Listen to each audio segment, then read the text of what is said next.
The High School Sports Beat is brought to you by Alfred State College, where within 6 months of graduating, an astonishing 99% are working or furthering their studies. At Alfred State, they stress project-based learning, where students work on real-world problems and learn how to think, not what to think. Visit alfredstate.edu. Sports. It's who we are. It's what we do. It's how we roll. It's wins and losses, highs and lows. It's effort, respect, and dedication. The High School Sports Beat. Sports. It's who we are.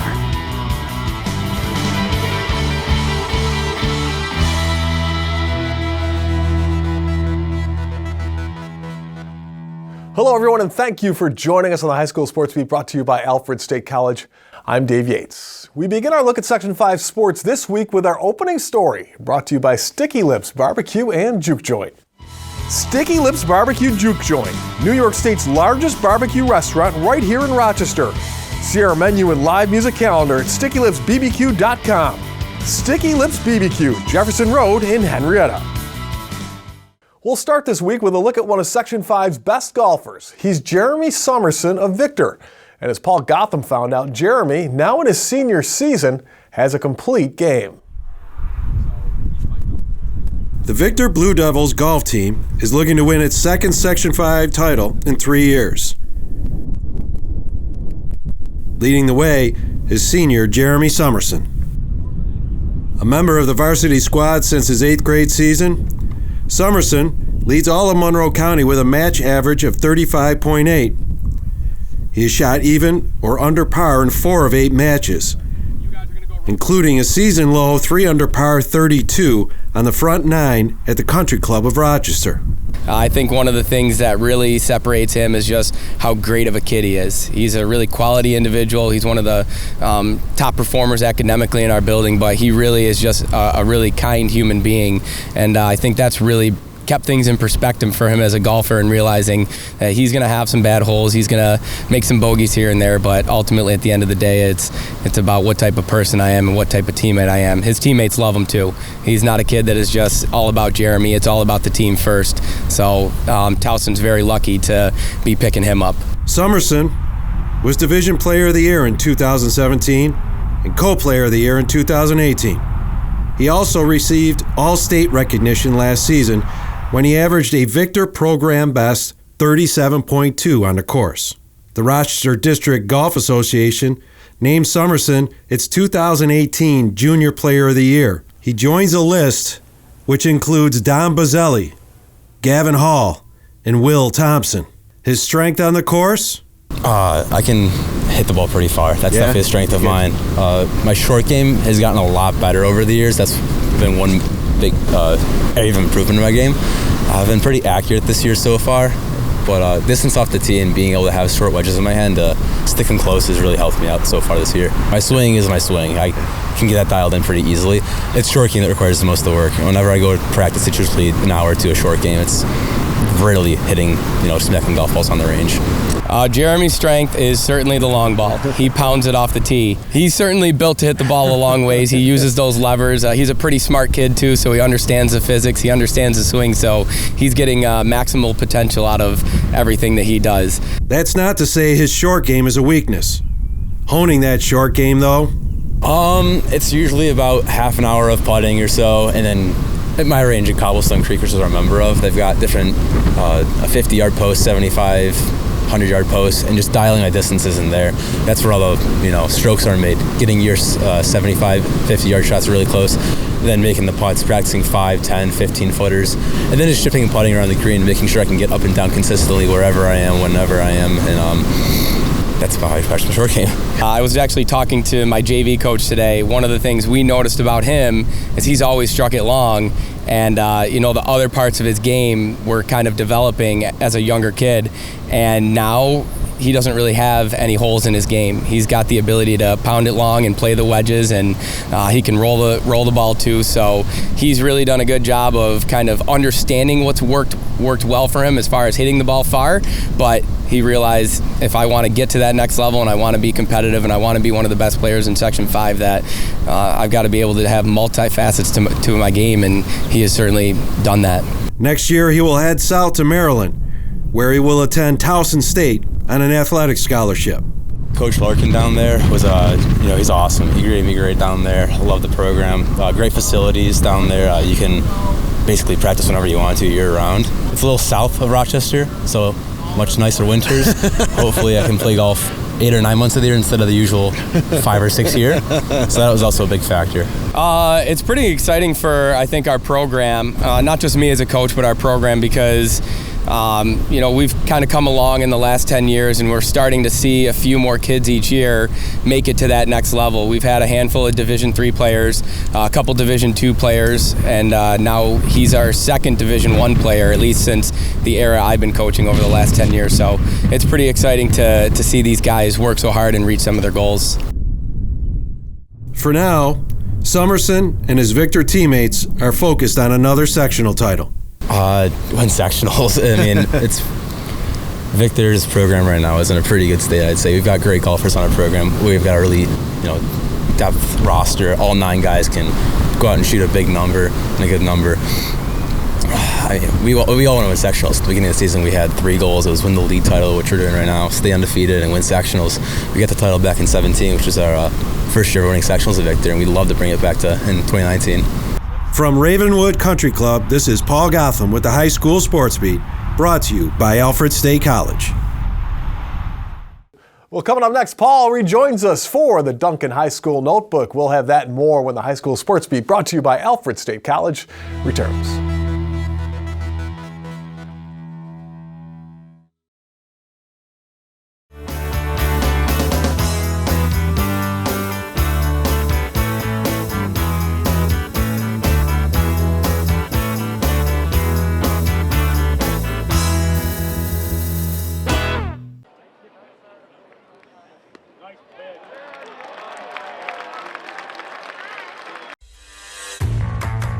Treat yourself to Dunkin's new Blueberry Crisp, Coca Mocha, and Caramel Craze signature lattes.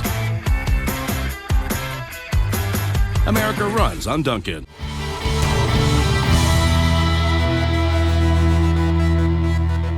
Hello, everyone, and welcome back to the High School Sports Beat, brought to you by Alfred State College. I am Dave Yates. It's time now for the High School Notebook, brought to you by Duncan. America runs on Duncan. And as always, we are joined by Paul Gotham from pickandsplinters.com. Paul, always a great time to go to the website. Why should we go there now? High school baseball to AAA baseball.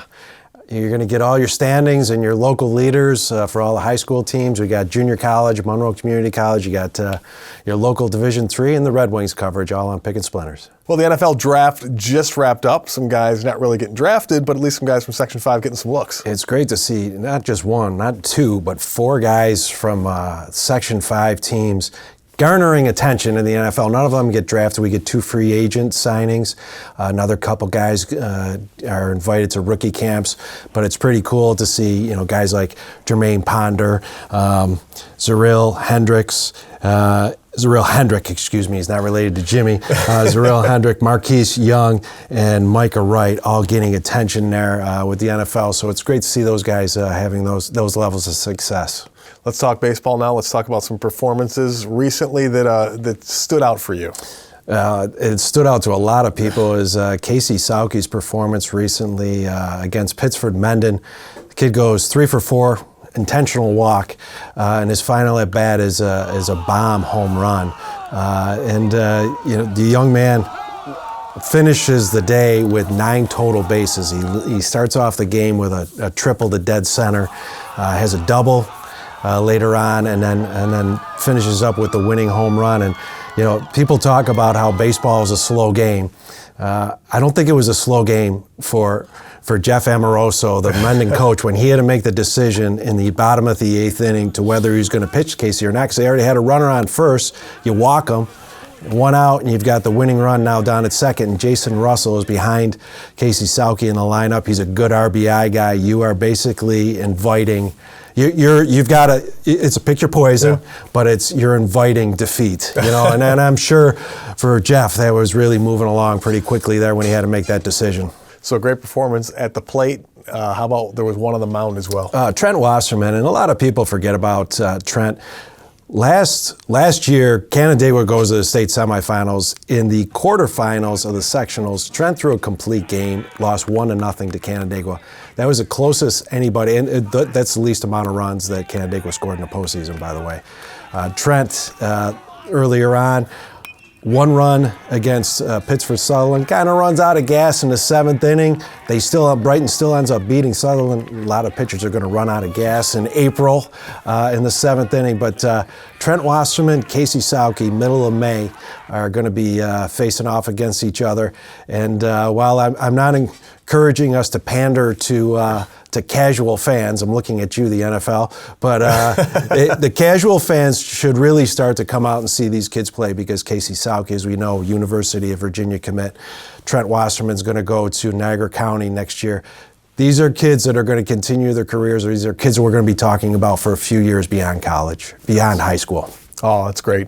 Outstanding. Always good to see, and things are really heating up on the diamond. It's that time of year. It's awesome. It's fun stuff. All right, Paul, great stuff as always. We are back with more of the High School Sports Beat, brought to you by Alfred State College, right after this.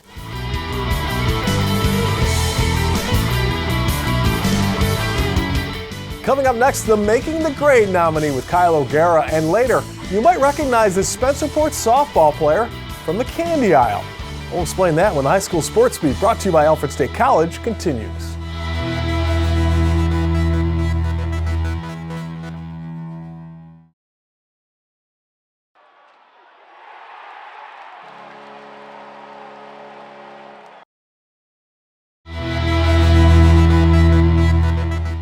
Welcome back, and thank you for watching the High School Sports Beat, brought to you by Alfred State College.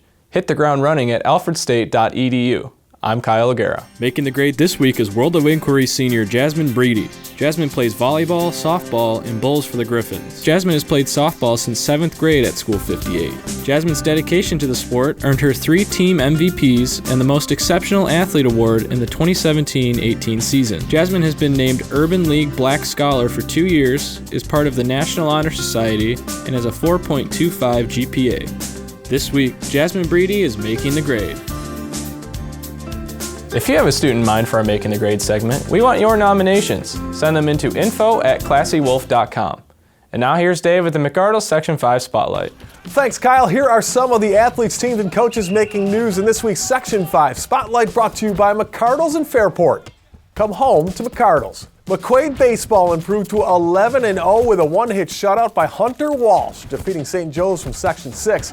Walsh struck out 13 and improved to 4-0 on the year.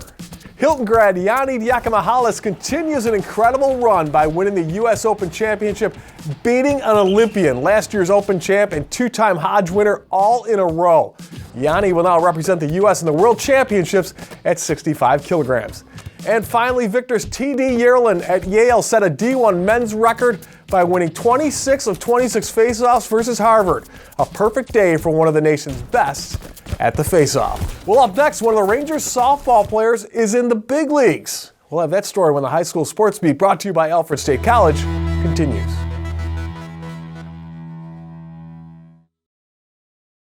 And now to Eichel. He floated one. Score!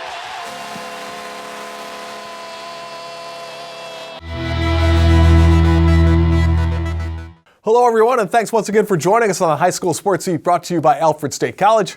I'm Dave Yates. This segment is brought to you by the Injury Free Coalition and our friends at Leo's Bakery and Deli. Please remember to always wear your seatbelt in the front and back seats, and to focus only on driving when behind the wheel of a car. This message courtesy of the Injury Free Coalition for Kids Smart Teen Driving Program and our friends at Leo's Bakery and Deli.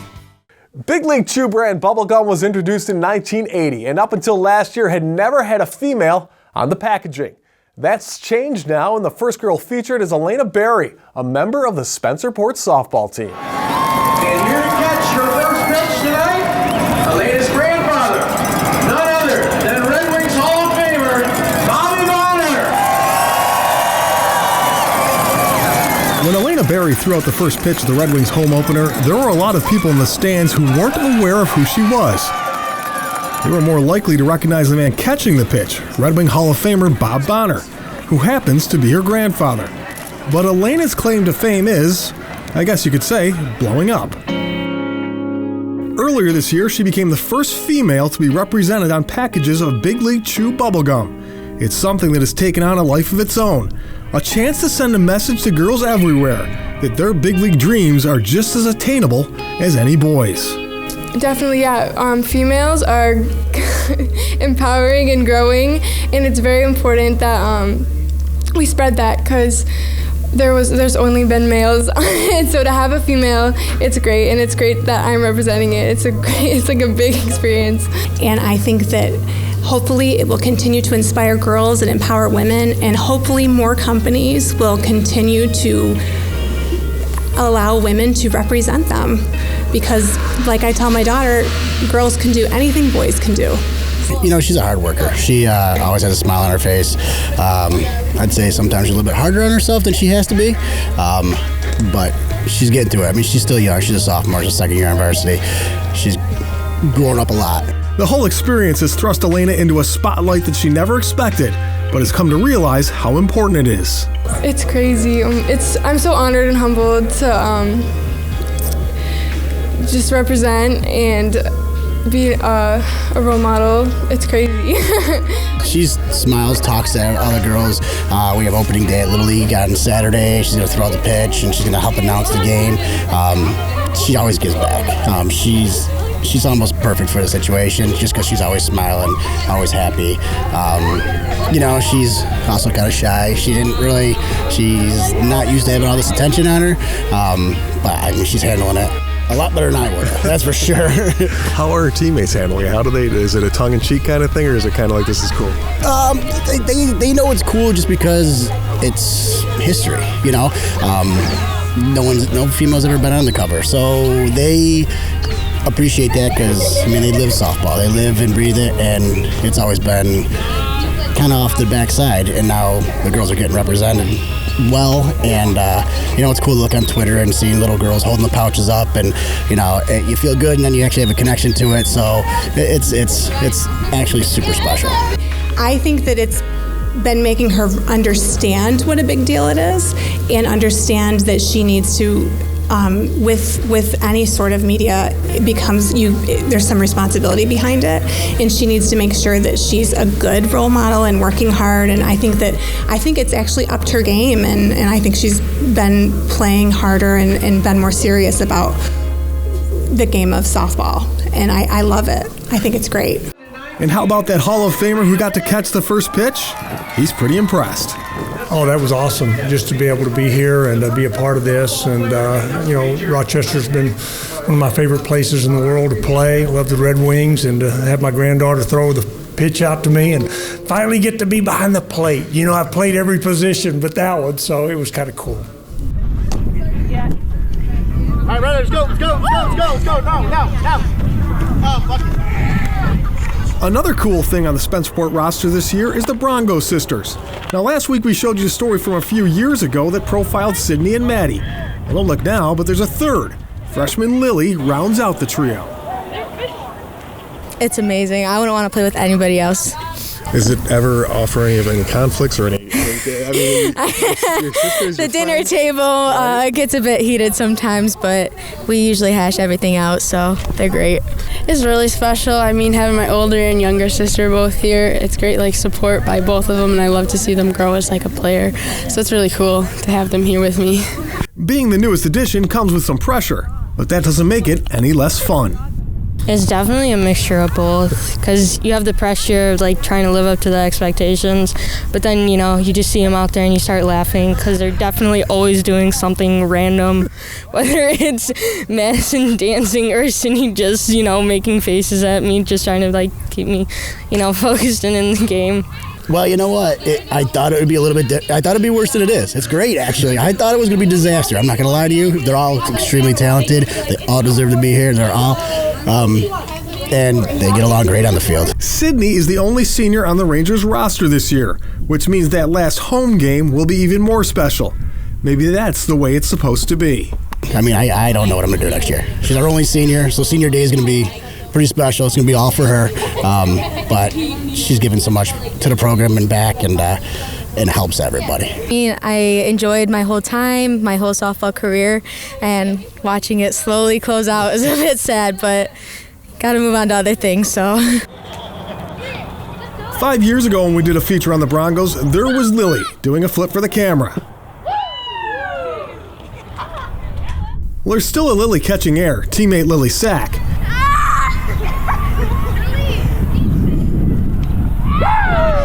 And for the Rangers, there will be a Bronco on the roster for a few more years as well. That won't be on camera, right? Hope it's on video. We'd like to thank our sponsors, especially Alfred State College, for making the Sports Beat possible. We'd also like to thank the athletes, teams, and coaches in Section 5. Thanks for watching. We'll see you again next week.